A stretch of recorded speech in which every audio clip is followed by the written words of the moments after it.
Well, hello everyone, and today we're going to take a look at the Zoom Live Track L12, and here is the box for it. And it's my own mixer that I'm going to use, and it's a digital mixer. Okay, today we're taking a look at the Zoom Live Track L12 digital mixer. So here it is. It's my own mixer. I'm going to use it now. And this mixer is first of all, it's a live mixer.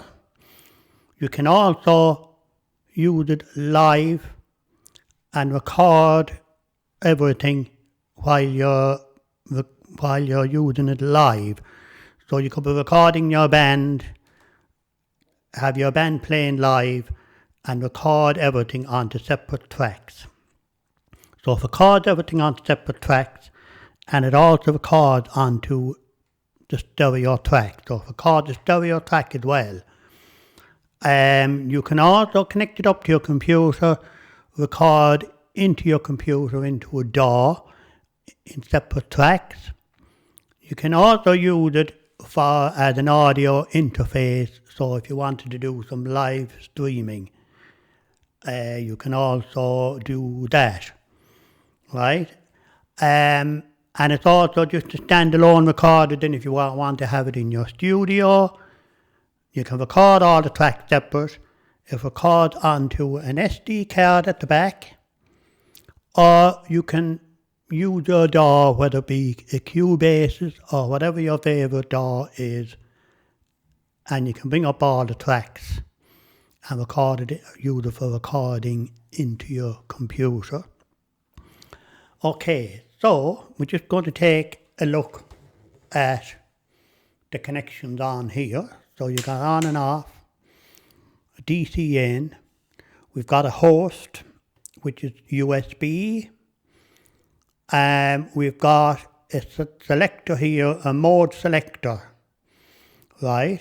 So we've got, for an audio interface, we've got a card reader, if you don't want to take the card out, and we've got a USB host. So you can set it whatever mode depending on the application that you're using it in doing. Okay, so we've got a device here, USB, that's USB-B, which will be into your computer to use this as an interface. And we've got an on and off switch. And we've also got here a selector for the sample rate. So we'll say 44.1 16-bit will be normal sample rate, but you can also set this for 48 kilohertz, and you can also set it for 96. So a lot of people, if they were doing video, recording for video, you might do the 48. So you have an option there on the quality, depending again on the task or what you're doing at the time of using your mixer. Also here we've got an SD card, which just takes a SD card like no,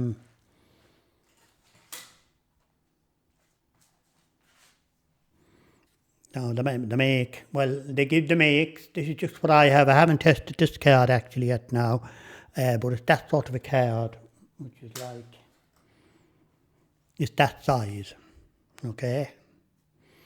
And that's only 16 gig, but I've got a 64 gig. You can do 128 gig, whatever size you want. And you can record directly onto the card while you're live mixing. So you could be live mixing and you could be recording your show at the same time. We've also got a control in here for like a first switch, where you can set that for different controls. And also, if you had using this in an environment where, in a studio or maybe in a school or something where it might be stall, you've also got a locking thing here for, I don't know what to call them things, a locking key. Okay, that's all that's on that. There's nothing on the side.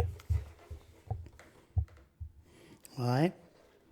Now, it's fairly plasticky feeling, but it seems to be very tough. It has a very nice feel. I quite like it. And that's just the back of it. There's also there's a special stand you can buy that slots in, and you can screw it here on a plate as well. It's also available. So there's other accessories there available. Okay. Now, on the front here, we'll start up at the very top. So we got 1, 2, 3, 4, 5, 6, 7. We've got 8 inputs. And these are what you call combo inputs, which means you can have XLR,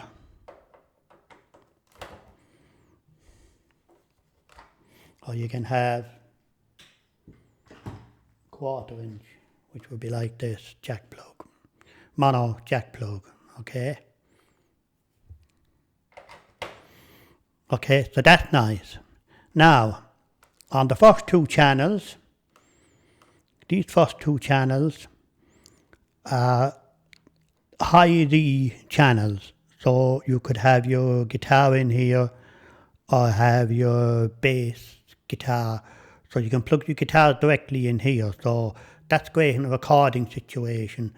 And you've got the high D buttons here, so you won't do any damage. And then you've got the normal channels here. So you've got 1, 2, 3, 4, 5, 6, 7, 8 of them combo channels.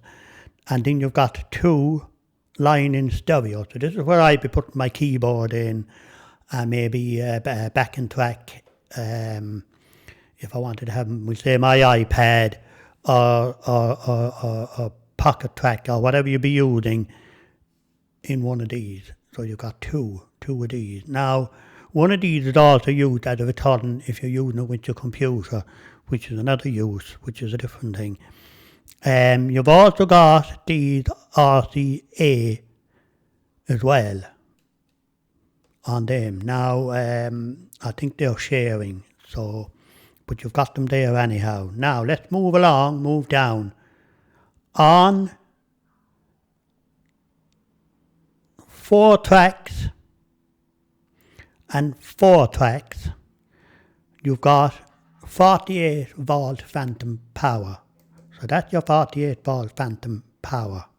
Okay, so maybe I just switch it on.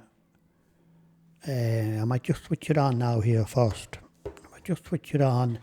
I might show you this better. Okay, so just put the DC power in. Okay. And now we'll do a switch on. Okay, and you can see there it all lights up. Beautiful. Okay. Now, so here we got 48 volt phantom power, and as you can see there now when I press, it gives 4 tracks phantom power. And then if you want to do the other 4, you can switch the other one on. Now, people always ask me, well, if you've got your 4 tracks here and you've got a dynamic microphone, that's not a condenser microphone, because just in case you don't know what phantom power is for, if you have a condenser microphone, you need it because it needs voltage. But you do need voltage, and that's where your 48 voltage comes in for your microphone to power your condenser microphone. So people always ask me then, what happens if you have a dynamic mic going in there and you put on your phantom power? It doesn't make any difference, nothing happens. The only time you might need to watch it is if you're in a studio situation and you're using a ribbon mic. I'm not sure who uses ribbon mics today, but I remember using them back in the day. They were very sensitive, and you could fry them very easily.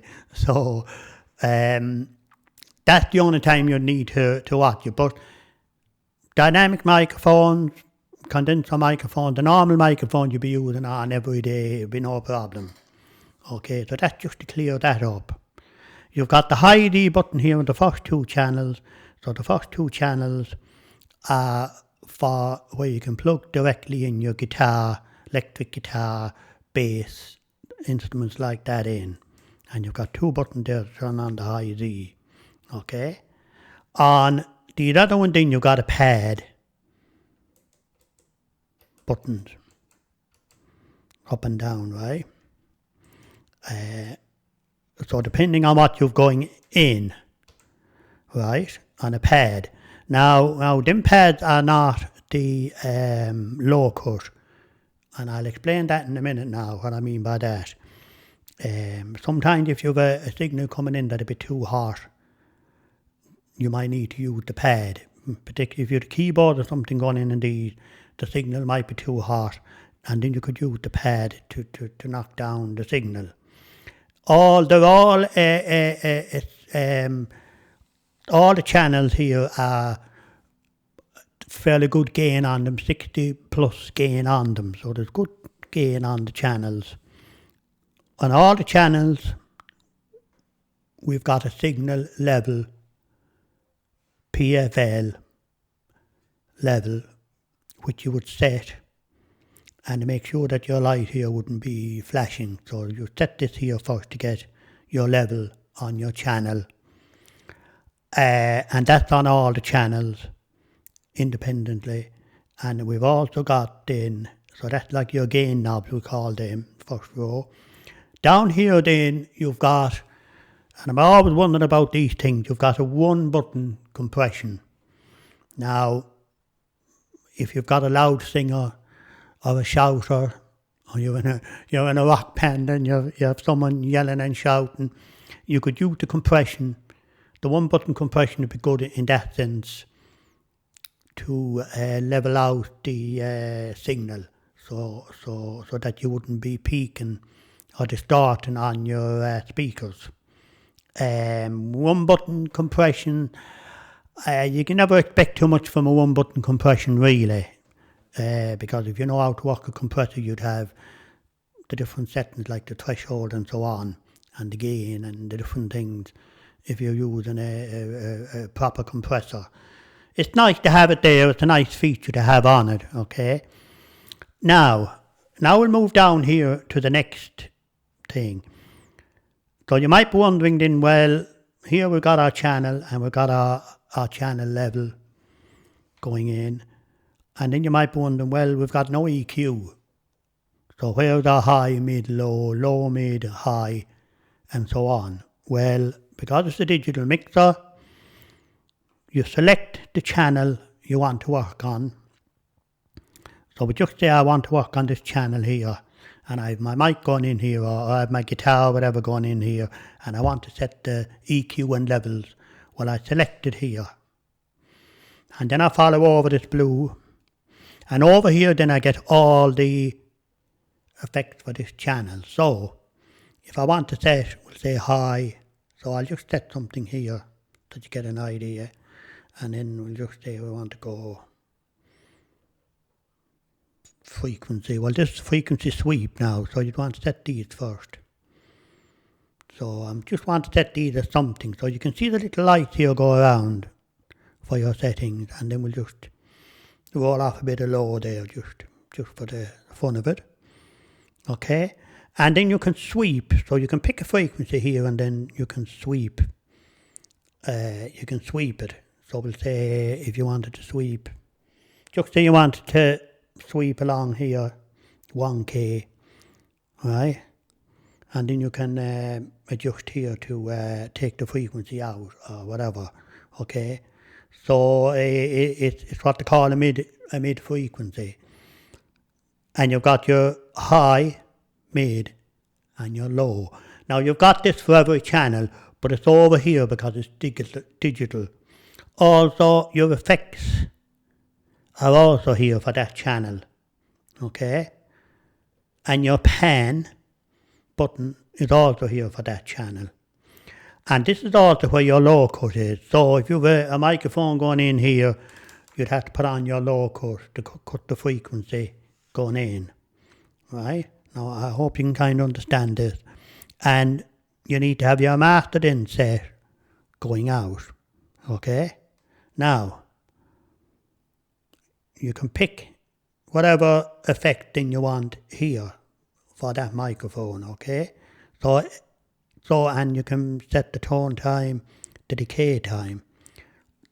All that's set for one channel. So once you've finished working on that channel, and then you want to set up the second channel. So watch now what happens. I go to the next channel. See the way everything here has changed. So now just we'll do a different setting for this. Because we might have Tommy's bass going in here, okay? So, I don't know, just we want to sweep that. And we want to turn off his higher bass because he's bass or whatever, right? Okay? And then we'll just set whatever we want, okay? And say we're happy with that channel in it's set and we're happy out. And just say we want to go back to the other channel. So we can select it. All the settings here that I had set for this channel are now back. Okay? So this the digital part of the mixer is saving them settings. EQ and all that. Settings for the second one. And you can go along here and set up everybody. Now, what's the drawback I see on this is, of course, you know, when you're working digital mixers, when we're out now doing the big shows, we have the Allen and Heath digital 16, the Q16, the big massive mixer with all the big screen and the you can do all the EQ, pull out frequencies, you can do a whole load of stuff in there on that. On a normal mixer,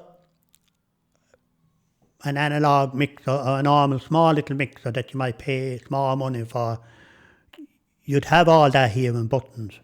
And sometimes if you're mixing or you're mixing for yourself or you're mixing, doing your own mixing if you're playing,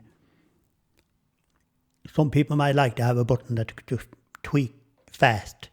Here you've got to think, I've got to select the channel, and then I've got to go here and do whatever. And then if I want to change, oh yeah, what channel is your man on?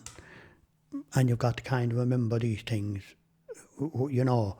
So you can't make the changes here on each channel on the fly. Now this is just for the live mixing. I'd be just saying for the live mixing that this might be a consideration if you're thinking about buying this particular mixer.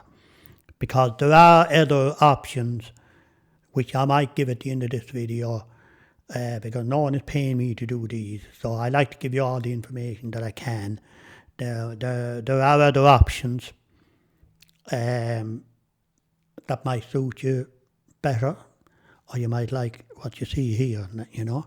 Now Zoom are making mixers for a long time, and I'm using a Zoom here. This is my H4N Pro. I have this a long time. I record all my audio with that. And I used to have the old, the R8, was that what it was called, R8? And the Zoom R16, whatever them two were. There were recorders, but you could also use them as sort of mixing. Now, here then, we've got record and play. Now, when you're recording goes as far as here and then it stops. So the levels and all this that you hear, so just say you're mixing here and you're going out live. So that's you're going out live, right? If you're recording then and you have your recording on here, okay? If you use the mute button, you can see here what your level has been recorded. And you can set that, but it doesn't affect your live level going out, if that makes sense. Okay? So it's separate. Now, when you set up the mixer, and you have your mixing. So just say maybe you have 3, 4 venues and you've different settings done for each venue. You can set up your mixer for the venue, go along here, set all your EQs, set all your low cuts, reverbs, whatever you want to set your levels here, okay, right, and then you can set them all here on when you have that done, then you can set it here on a preset. So the presets are here, and there's 1, 2, 3, 4, 5, 6, 7, 8, there's 9 of them.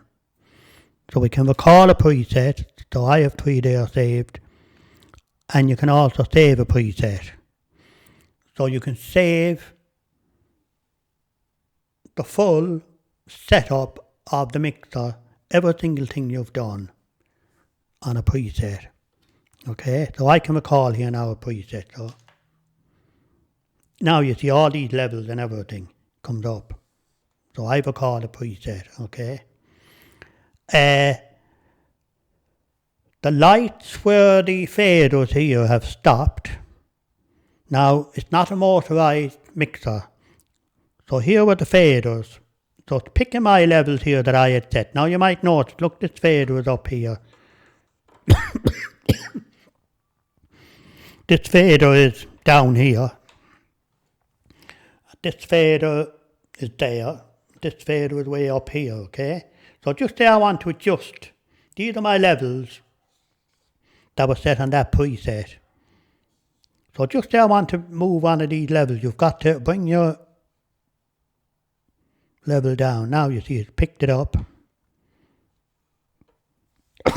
Then you set your new level. So you've got to think you've got to bring your fader down to the level before you can readjust the level.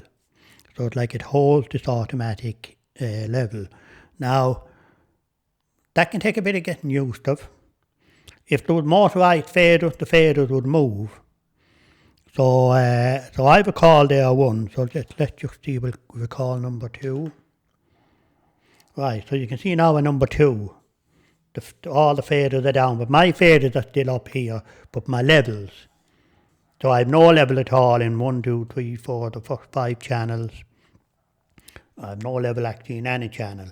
I do have a level in 9 and 10. Stereo going in, so I was probably recording something on my keyboard and I had that level set there. And I can bring it up to there. All these levels, as you can see, once I do that, it just turns the levels off. Alright. So that just takes a bit of getting used to with the digital part of it, how that works, you know. So, but you can save up to 9 presets on here, which means that you could mix 9 live bands if you were doing a concert, and you could save each of the settings.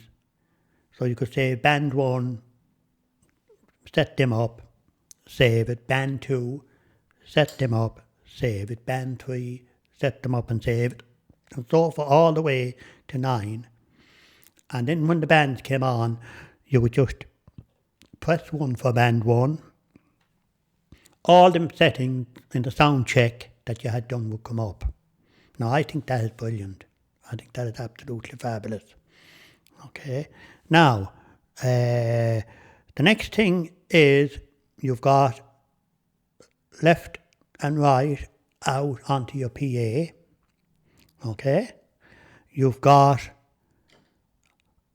left and right jack plugs also. So you've got these are out into your monitor. So if you're in the studio, you might be using those for monitors in your studio. Now, there's a great feature on this mixer that I have to talk about, and it's the A, B, C, D and E phones out, which can be used as 5 separate monitor mixes. Right? And you've got an individual volume output for each mix. Okay? Now, when you're using your monitor mixes, you can select the monitor mixes here. So this is the master going out, and then we can switch to our monitor mixes. So just say we have Tommy here going out on A, right? So we can give him a master volume of whatever we want. So we could be using, we'll say, a wireless in-ear monitor system here, plugged in here, and Tommy might be on, we'll say, on, just say he's on guitar, right? So Tommy is on guitar, and say he's going in here and in channel 1, okay? And we want to mix, give him a monitor mix. The powerful thing about this is that we can select him here. And now what we've got is, we've got a full monitor mix, right? Independent. So he might want to hear so much drums, if we've drums going in. He might want to hear so much bass. He might want to hear a good bit of keyboards or whatever, or whatever. And you can give him exactly the mix, or there might be an instrument you just want to hear at all, and you can pull that out. And you can give him exactly the mix of each instrument, exactly as he wants it in the mix. And then you can give him an overall volume here going out that he's happy with. And if he can adjust his own individual mix, his own individual volume, but he's got a mix, an independent mix going out. Now I think this is awful powerful. And you've got B. So you might have the bass player going in here in B, okay? And you want to give him a separate monitor mix. You can mix them all here again and give him separate monitor mix. And do C the same, give him a separate monitor mix. D, give him a separate monitor mix. So you can do 5 individual people and give them a monitor mix. And you could also use this as a fallback as well, if you had floor monitors. Or you could have one of them a floor monitor and do 4 mixes, in-ear mixes. Everyone now has gone in-ears, so you'll probably be using these for the in-ears. And you can give everyone an independent mix, in-ear mix, and I think this is absolutely very powerful. So that's just to explain that. I hope you understand that part of it. Now, what else? So I've covered here, you can save 9 of them, and you can save A, B, C, D and E here for your monitor mixes, and you can have them going out here on those connections. Okay.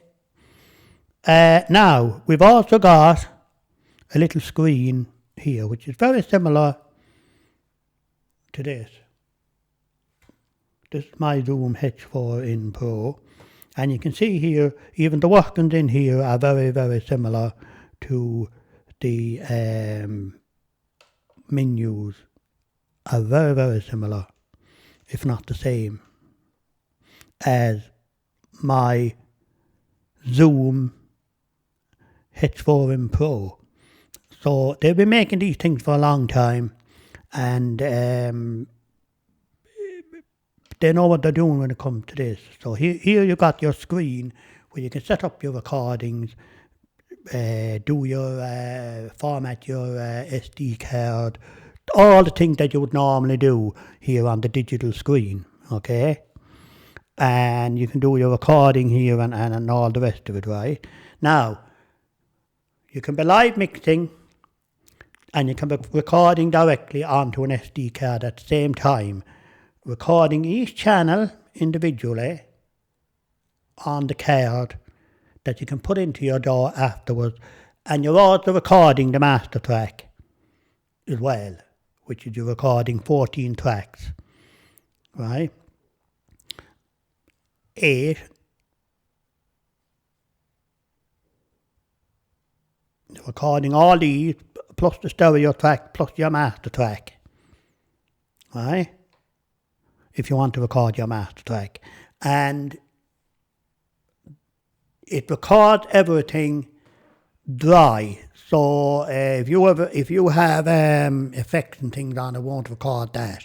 Now, they've also got an L8 and they've got an L20, and the L20 has an app for the iPad, so you can connect the L20 to the iPad, but you can't connect this. You can't.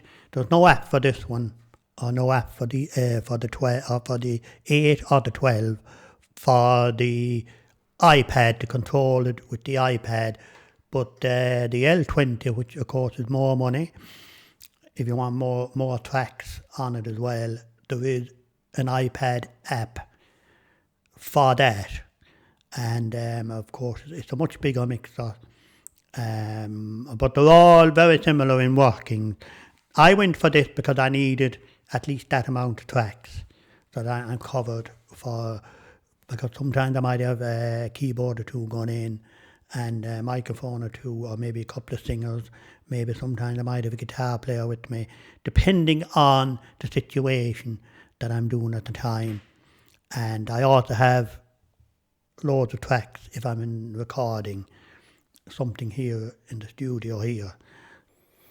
Now, okay, so we're going to take a look in Thoman's here, and we're going to look at some prices and the different mixers here. So this is the Zoom Live Track L12 that we're just after looking at, and you can see here it's $5.99 as of the making of this video. Okay, so they also make an L8. Well, this is the L8, much smaller one, and that one is $4.19 at the time of making this video. They also have the L20. Now this one here, you can put a iPad app. There's an iPad app for this one, and it just gives you more channels. It gives you one more, I think, monitor out and a few different things. And that one is, at the time of recording this video, $9.69. Now, also an alternative is this thing here, which is a Tascam Model 12. So I leave links and all these down on the description down below, so you can go in and have a look. So this one has all the buttons here on the channels. So this might be something that you might like, and plus recording features and things. So you could look at that before you make a decision on your mixer. Now, that one is $6.44. So there's about 50 quid of a difference between that and the and this, the Zoom Live Track L12. So you can do your own research there on your Model 12, and then you can see what you think yourself. Also mentioned in this video, I mentioned the Allen and Heath, which is this. This is what we use out. Okay, so this is the different step up altogether in mixing. So we use this for the big shows. Myself and my mate.